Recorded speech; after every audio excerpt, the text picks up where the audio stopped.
In today's video, we'll journey through the refresh of my luxury modern kitchen and stick around for 7 incredible decorating tips that will change the way you decorate and will help you to elevate your style.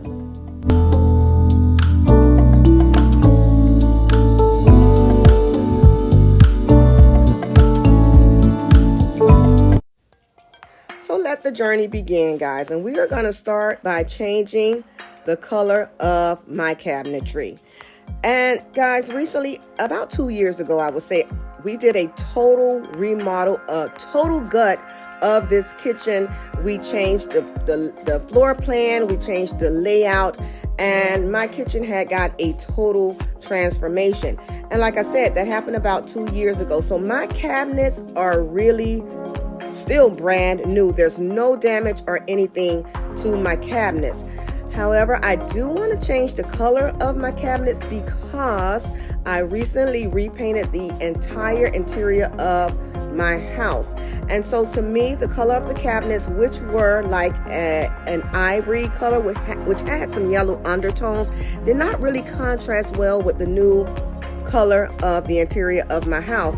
And because I do have an open floor plan, you can definitely see most of the areas in my home besides the bedrooms. So I went with a white, and the white that I went with is an alabaster white. So it is a warm, soft white. It matches really well with the color, the interior color of my home.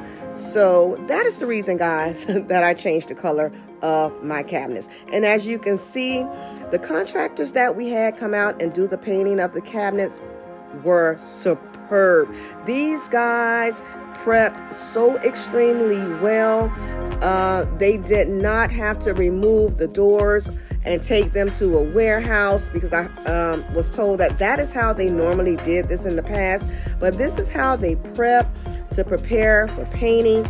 And these guys did a phenomenal job. There was no overspray anywhere. They had a great exhaust system set up. And guys, they really came in and got the job done. And so also, as you can see, I'm going to show you here the kitchen fully completed. The painting again came out phenomenal. You'll see here that I changed the hardware. I have now black hardware. I also changed the overhead lighting. So the pendants are now in black. However, I kept the base of the pendant, and that was in a silver. I did spray paint that. You'll see that later on in the video. And also you'll notice that I still have a contrasting kitchen by leaving my island in the dark brown. And so guys, yes, that's the look that I was going for. I love the contrast between the whites and the browns, and as you know, you'll see that throughout my home if you have watched my past videos. And here you're looking at the upper cabinets. We also had lights in here before, but we switched out the lights because the light fixture that we had there was a warm light. And so these lights here are hardwired. They are not battery operated. So we actually had to switch out the entire light fixture, because inside the light is a permanent fixture. You can't change the bulb or anything like that. And then here again are the original pendant base. They were in a chrome or silver finish, and here I just spray painted those, and we used new covers. So there we have new pendants, guys. So we are going to go on a little tour of what's inside my cabinets and what's inside of my drawers. And first, let me tell you guys, I don't have an extravagant or fancy organization system set up inside of my cabinets. And the way you see it now, I really don't have any intentions on changing it or adding in any of those, fancy organization systems, because what I have going on right now works for me. And so right here, you are looking at just some coffee mugs and some everyday cups there.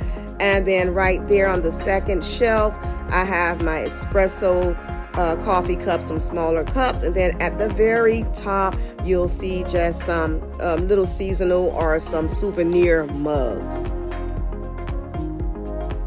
And you may also notice that my cabinets and my drawers are all soft closing doors. So I really like that feature about my cabinetry. And then here in this cabinet over here, I just have some plates and guys, I have minimized a lot of the stuff that I've had in my kitchen because it's just my husband and I. It's no reason for us to just have all this extra clutter and stuff. And then this is the first pull-out drawer here. I just have some skewers there, and I have some little extra condiments that I pick up from the restaurants when I go. And then in the drawer, the pull-out drawer below, I have my bread and some wraps. And then here in the bottom pull-out, I have my frying pans. And also when designing our kitchen, guys, I wanted to make sure that my cabinets go all the way up to the ceiling. I wanted to make sure that my cabinets were flushed with the ceiling because I didn't want the extra space on top of the cabinets. And then here in this pull-out drawer, I just have some baking goods, and in the bottom drawer, I just have some party trays. Yes, and so also, guys, another feature that I really made sure that I have in this kitchen were my spice drawers, and I wanted them on either side of my stove so that I can have really good access to them. And as you can see, I haven't changed out my spices or my seasonings to those little clear glass jars that you may have seen around, and with the little cute little labels. I'm not gonna change my spices or my seasonings into those jars. I'm gonna leave it like this because it works so well for me with the spice drawers there on the side. And then here in this pull-out drawer, this is my junk drawer. It is actually an organized junk drawer, and as you can see, I use those different little compartments, and it keeps everything neat. And then down below that, I have the cabinet where I keep some of my kitchen appliances there. And then here in these drawers, I just have my kitchen towels. And then here I have a garbage can drawer. I don't use it for garbage because I don't want the garbage and the food and the debris getting on my cabinets. I never used it for garbage. I use it for recycling. And then here in this cabinet here, I just have my dishwashing pot and my stainless steel and stove cleaner. Under here is my sink. I have to replace that back paneling because we had an issue with the dishwasher, so they had to kind of cut a little way of that paneling to fix whatever they had to fix. But anyway, my husband is going to switch it out. Again, underneath there, guys, it wasn't fancy, and for now it's going to stay like that. And here is my drawer where I keep our everyday silverware, nothing fancy.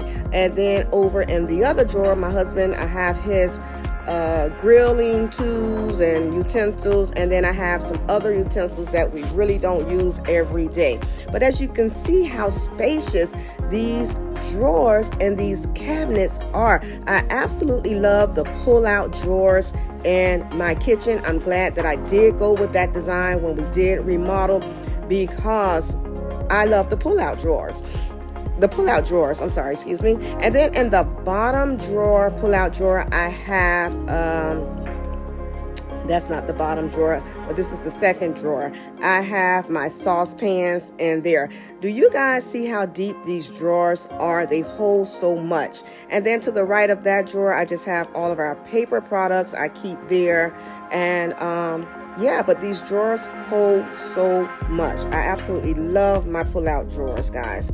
And these are stock pots, and look how large they are, guys. They fit in that bottom drawer. And then over here in that drawer, I just have some baking pans, some pans that I normally use to bake with. Also, guys, if you notice that inside of my cabinets were not painted, only the outside, and the contractor, he recommended that we did not paint the inside of the cabinets. It does save on the cost, because if you do get the insides painted, it'll be a little more costly. And then he also said that the cabinets are in such great condition and the paint color is still intact, so we did not paint the inside of the cabinets. And guys, here on the other side of the kitchen, that was another pull-out drawer. That one is pretty empty right now. I don't have anything in there because I did clean it out and clear it out.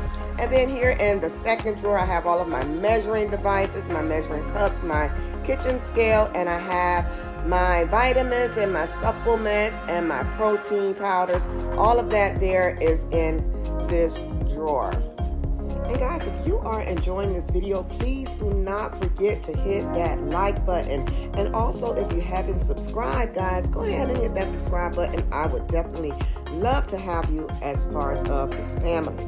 And guys, here in this bottom drawer, I just have some little mixing bowls and some casserole dishes for the oven. And that is about it in that drawer.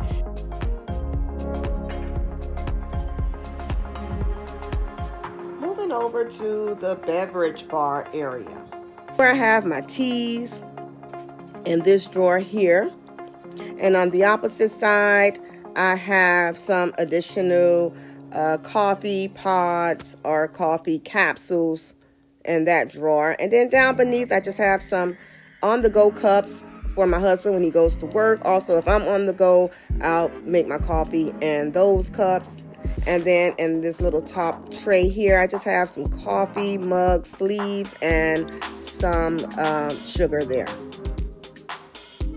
And then on the other side, I have some ground coffee. I normally grind coffee and keep it there.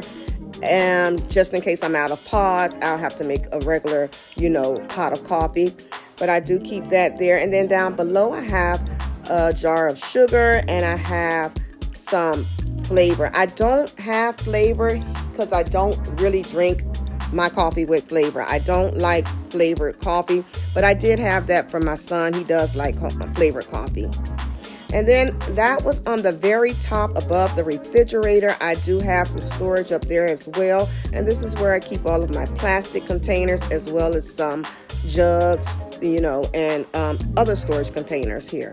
Okay, so guys, there you have it. And so as you can see, it's nothing really fancy, but it is well organized and super clean. And you'll also notice that I still have all of my old pots and pans and bakingware. I'm not getting rid of that for any matching sets and all of that cute little stuff, because these pans still really work really well.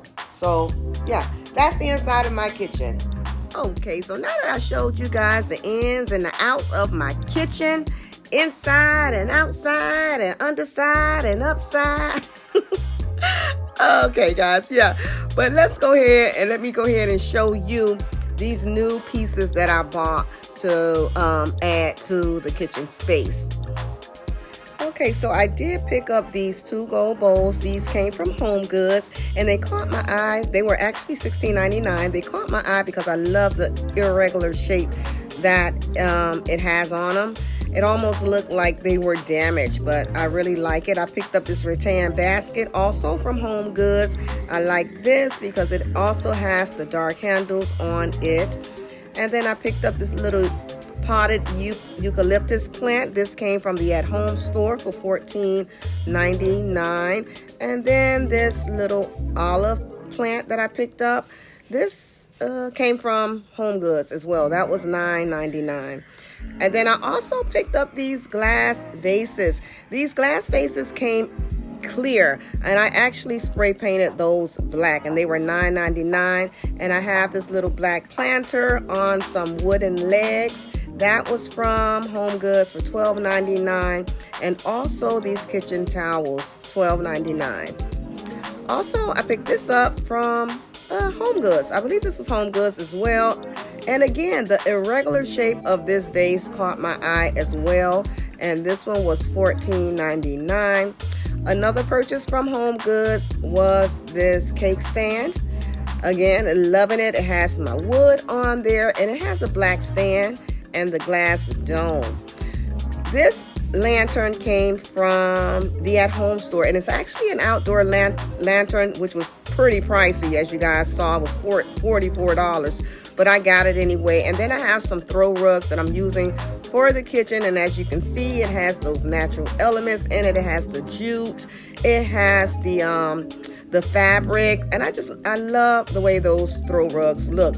And I don't know if you guys remember those two pieces of wood wall art pieces. I got those from Target, and so yeah, I'm gonna use them in the kitchen, but I'm gonna show you how I made them into something, you know, totally different. But these are two frames that I've had in my kitchen on the wall. It had artwork in them. I removed the artwork. I repainted the frames to black. And now I'm going to just have my husband assemble those two pieces of wood onto those frames to create the piece that you just saw previously. So let's go ahead and get into the reveal, guys, of this kitchen. But I also do want to take the time to say thank you to all of y'all that keep coming back watching, to all of my subscribers, my family members. I want to say thank you. You guys know how much I love you. If you are new, please do me a favor. Hit that subscribe button. You know I want you to stay here with us. And guys, to all of you, do me a favor, hit the like button. I need the likes, y'all. I need the likes. Go ahead, hit that like button, and also make sure you share the video. So as you guys continue to enjoy the tour, I'm going to go ahead and discuss these 7 incredible, amazing tips on how to create a modern luxury upscale home. Okay, y'all. So the question is, how do you make your space look new, modern, upscale, luxury, open, airy, but keeping it warm and cozy? Y'all, that is the question that I asked myself when I began to transform my home, because that is the look I wanted so bad, y'all.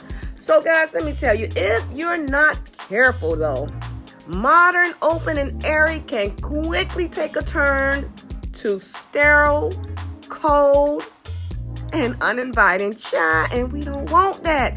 We don't want that look, y'all. And so with that being said, guys, let's go ahead and talk about these 7 tips.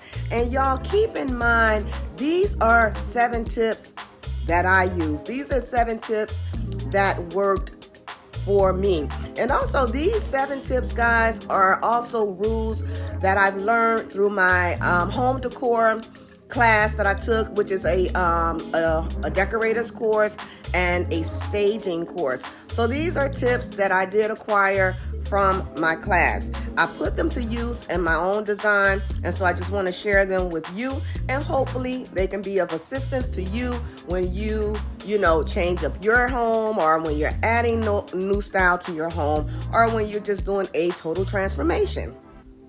And guys, so again, these tips are to help create a modern, luxury, upscale feel in the home. So if you're not going for that look, then these tips may not apply to you. Okay, y'all, so tip number 1 is wall color. And guys, obviously, lighter walls opens up the space, it brightens the space, it makes the space looks larger. It also makes the space look new, modern, and clean. So that is one of the tips that I followed when I first started to transition my home, was to change my wall color. Okay, so tip number 2. This is a tip, or this is a rule that I really wanted to be conscious about, because this can definitely lead to a costly mistake. And that is the size of the furniture. So you want to make sure that the furniture isn't too big or too small for the space. So if you have oversized furniture in a small space, it's definitely going to shrink your room, and it's definitely not going to look modern. So I really had to keep that in mind. And so you want to make sure that your furniture is scaled to the size of the room. Okay, and so since we are talking about furniture are the big ticket items. So we're going to go ahead and talk about tip number 3. And so when getting my new furniture pieces, I wanted to keep in mind that in order to get a modern look, I did not want matchy furniture. Matchy furniture to me says a lack of creativity, and it wasn't allow me to be able to be creative, if that makes sense. So me personally, I wanted to stay away from matchy furniture. I wanted to diversify my pieces because then it allowed me to get my big ticket items in neutral as well as some dark pieces. And then keep in mind that the dark pieces is what helps to warm up the space. Okay, so tip number 4, and we're going to talk about the overuse of a particular thing or a particular element, or even it can be the overuse of a particular design style. So what I wanted to keep in mind is to not overdo something, not overdo the color. If I wanted to add in an accent color, I didn't want to drench my space with that color. You want to use color sparingly, and that is what keeps it looking classy. It keeps it looking upscale. And that also goes for metals. You don't want to have an overuse of metals. You don't want to saturate the space with gold everywhere, or silver everywhere. So I wanted to keep that in mind, that I wanted to sparingly use these elements. And also you can overuse of a certain design style, for instance, glam. And yeah, you don't want to have glam just everywhere. You want to diversify the space, kind of to just break it up a little bit. Okay, guys, so tip number 5, and this is something that I knew that I had to work on, that I was really guilty of, and that was using too many small knick-knack decor pieces, just little decor pieces everywhere. And in order to make a statement, you have to use larger statement pieces in a space. So this time around, I wanted to get out of the habit of using these small pieces. It just doesn't make a statement at all. So guys, I really had to get over knowing that, I'm saying, oh, I got all of these beautiful pieces and I want them out. I want to display them. I want them everywhere. But, I had to keep in mind that all of this stuff can't go out at the same time. You can use them different times. You can switch up your decor pieces, but everything does not need to be out at the same time. And so that's something that I learned too. Okay, so tip number 6, let's talk about the monochromatic aesthetic. And so in design, monochromatic is really the use of one color, but it is also the use of one color in various shades. Okay, so for instance, I have a monochromatic aesthetic in my home, but I'm using a neutral color palette. And so to keep visual interest with a monochromatic aesthetic, you have to keep visual interest with the different shades of that color. So you want several shades of that base color, and you also want to bring in, added texture to that space if you have a monochromatic aesthetic. And so that's what keeps it from laying flat or going flat. There's no visual interest, and it just looks, boring. So you have to make sure with a monochromatic aesthetic, especially if your palette is neutral, you have to add visual interest with different shades of those neutral colors, and you also have to add in lots of texture. Okay, guys, last and final tip number 7, guys, and I'm gonna lump a few things in this last tip. I want to talk about lighting, and I also want to talk about rhythm and repetition. Okay, and as far as lighting goes, guys, to get a modern look, you definitely have to bring in lots of light into the space, whether it's natural lighting or artificial lighting. But definitely focus on the light that is coming into your space. And then the other one is rhythm and repetition. That is what the professionals call it. I like to call it movement. And movement should be harmonious, guys. I think of movement like a well orchestrated dance. So, guys, if you look around your space, you should be able to look at everything flowing so seamlessly, everything flowing perfectly together. Now, when you get a disruption, if you're looking around the room and then bam, there's a huge distraction, that means something is not right. For me, I associate it with like having a nice slow dance to some nice, easy, sultry music, and then bam, the DJ changed the beat. It's just totally off. That is what movement is in a space. You gotta take, note to that and make sure everything is flowing together seamlessly and very smoothly. And guys, I have a bonus tip. Tip number 8. Always do what works for you. And guys, that's it. I hope that you enjoyed this video. I really appreciate you. Please, guys, if you have not subscribed, please hit that subscribe button, hit that notification bell, and the like button as well. Share the video. Guys, and as always, until the next time, stay well, be blessed, and I love you. Bye-bye.